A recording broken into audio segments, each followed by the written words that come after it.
Hello everybody, this is Fernando for the latest Ghosts and Spirits video.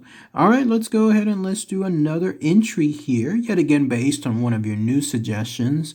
This one having to do with a fascinating case involving a ghost that haunts a beautiful estate there in Jamaica. In fact, when I was looking at the information associated with the estate, it's one of those historical places that goes back way back when, the kind of place that I love to visit in and around here in Texas, just see and find so many beautiful historical stuff there.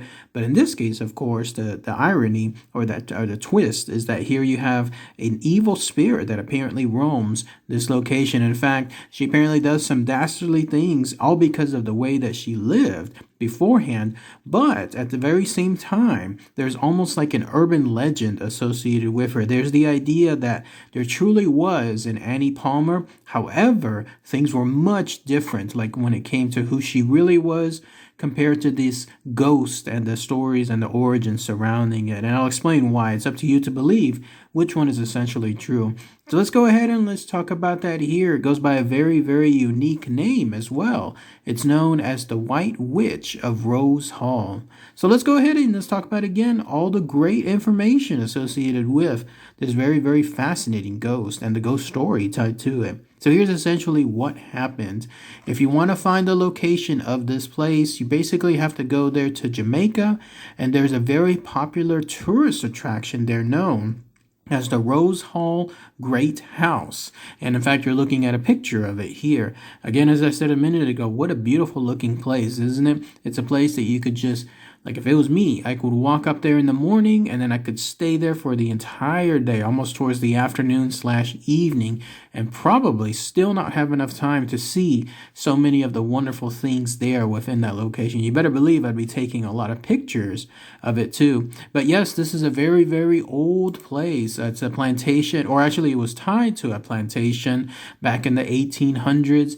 And the story goes that eventually along the way, there was a woman named Annie Palmer who became a plantation owner and essentially owned this house too. So here's her origin. But again, take this as a grain of salt because the story goes that there really was a real life Annie Palmer, but much different than this legend. But anyways, here's how it goes. Annie Palmer was born in England in 1802. She had an English mother, Irish father. They eventually moved to Haiti when she was 10 years old. But tragically, her parents ended up dying from yellow fever, and in turn, she was adopted by her nanny.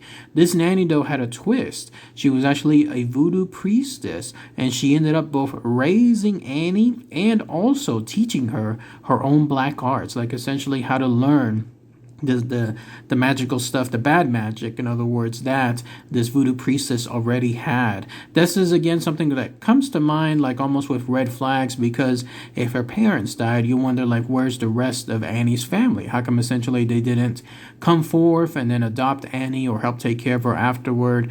But again, that just is left almost unanswered ever since then. But yes, eventually that voodoo priestess ended up dying as well. This was around the time when Annie was 17 or 18, and she decided that she was going to move to Jamaica. And when that happened, that's when she found a wealthy husband, a guy by the name of John Palmer. He was the owner of this Rose Hall estate.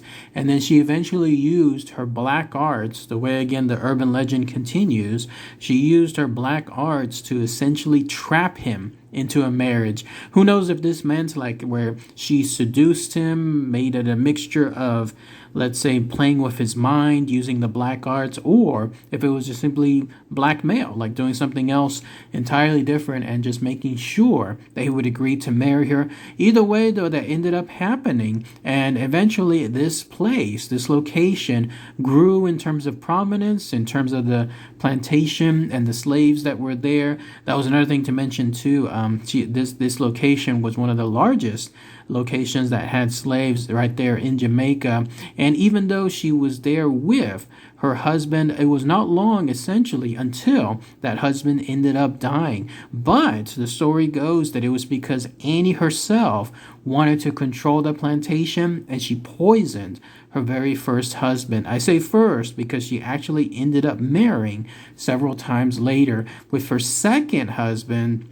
She eventually brought him on board to the plantation as well, but he ended up actually being mysteriously stabbed to death. So for those keeping track, first husband mysteriously poisoned, second husband mysteriously stabbed to death, and then finally she married a third time, but again having something else in terms of interest in other people. Apparently the legend goes to that she was also very fond of her slaves. Like she had a lot of lovers when it came to her own slaves. She ended up, or her third husband ended up being mysteriously strangled. So again, mysterious poison, mysterious stabbing, and in this case, third case, mysterious strangling. And so when that happened, she ended up actually being with one of her slave lovers, a guy by the name of Taku. They almost had a forbidden love of sorts, and at the same time, he in turn was almost feared by her. They all were. The slaves were there within that plantation because, as I hinted a minute ago, she was someone that did some very bad things during her life. Maybe it was the mixture of these voodoo practices, or maybe she was evil the whole time. But either way, though, she put these slaves to a very, very bad condition. She would continuously whip them. She would torture them. Anyone who disobeyed her orders, because she ruled things with an iron fist there, anyone who disobeyed them would be put to death. And then on top of that, with this very, very large house, there are rumors that the basement of the house was used to do things not just to the slaves that she thought deserved whatever kind of punishment that they had, but also other forms of savagery. And then even then, it's going to go to the point where she was doing things to infants of the slaves, involving things for black magic, and that way she could, I don't know, use this to live longer or to create some other type of powers. Very, very bad things, in other words. This is apparently the legend associated with Annie. But then the story goes that eventually she met her own fate by one of her own slave lovers, in this case, again, Taku. Apparently she fell in love with yet another male, and the stories vary in this case. Either Taku ended up learning about her falling in love with that other male, maybe even another slave, and he retaliated by killing her in jealousy, or this other person, whoever she fell in love with, in turn just said no, like they did not want to have anything happen to them. Whether they were scared of Annie or they just didn't want to deal with her at all. Either way, though, then they ended up killing her because she in turn tried to kill them. And yet in other versions, she was strangled in her sleep in an all-in-all fight by Taku's son-in-law, who apparently she was in love with, but Taku was forbidding it. You can see that there's like a mixture when it comes to this stuff as far as the variations of who killed who and who fell in love with who.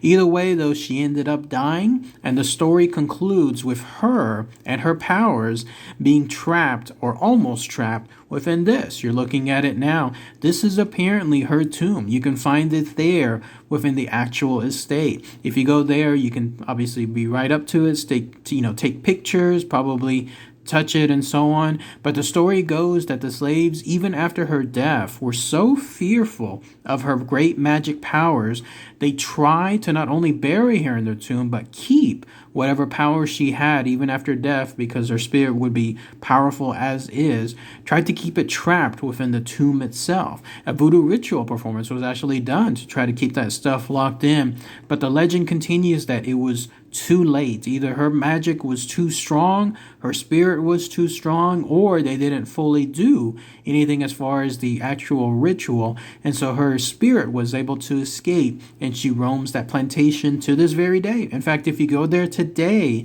there's a good chance that you'll run across her, and stories have stated that they can see Annie's ghost essentially riding around in a horse in and around that plantation. On top of that, also Mr. Palmer, they see his ghost that also goes there as well, but mainly it's just Annie's. Also, they see her on the balcony looking over everyone, the idea being that there she is once again, her surveying her land, trying to see probably if there's anything going on with the slaves, and seeing what she can find in terms of something wrong to cast further punishment on them. And then even people that have done trances or something else along the lines of a seance there have been apparently taken over by Annie's ghost. And apparently when that happens, she's able to communicate with them and so on. So that is, again, the legend associated with the White Witch of Rose Hall, i.e. Annie Palmer, and some of the stuff that she did, some of the nefarious stuff she did while she was alive, and then after death, her story in terms of the ghosts and what she does there to this very day. Now, I was mentioning earlier that there's discrepancies associated with the entirety of that legend. Apparently, there was a John Palmer that lived there, but when he died, he left his estate to his two sons. Apparently, he had some sons there who eventually lived in England. They never ever went to Jamaica, and they never had other children afterward. And then on top of that, there was an Annie Palmer. They met sometime in 1820. However, they once he ended up dying, she actually was poor. Like, in other words, there was a huge amount of debt that was associated to his estate, and so that caused her to flee. She left the estate afterward, and after that, no other records showcase her ever being married again, or having other children, or having to do anything with the estate itself, and involving, of course, becoming the plantation owner, doing the voodoo magic, doing all those bad things associated with the slaves, dying there as well, and then having her spirit trying to be trapped within that location. All that stuff, again, was just thrown out the window when the official records show that she left the estate shortly after Mr. Palmer's death. So again, all that stuff I was mentioning earlier, how that grew out of it, you just have to imagine that in the early 1800s when all of this was happening, since that's almost 2 centuries of different time period, you can see how people would just add things here and there, and things would become more embellished, and eventually it just turns into a whole different story compared to before, or that's at least the basis that most people think as far as what happened to the true origin compared to the legend that I was mentioning throughout this video. But yeah, that's essentially the comparison between the real Annie Palmer and the one that I was mentioning here as far as the White Witch of Rose Hall. Fascinating stuff. But again, if anybody has any more info, anything else I might have missed, then please post those comments below. What about those of you there in Jamaica? Any chance you've had to go see this beautiful, beautiful estate, this beautiful house? If so, let me know what your thoughts are. Let me know if you were able to experience anything, like in terms of a supernatural occurrence. Maybe Annie did show up. Maybe she truly is a ghost that roams around that location. Let me know again what your thoughts are on there. All right, everyone. Thanks again as always. Take care.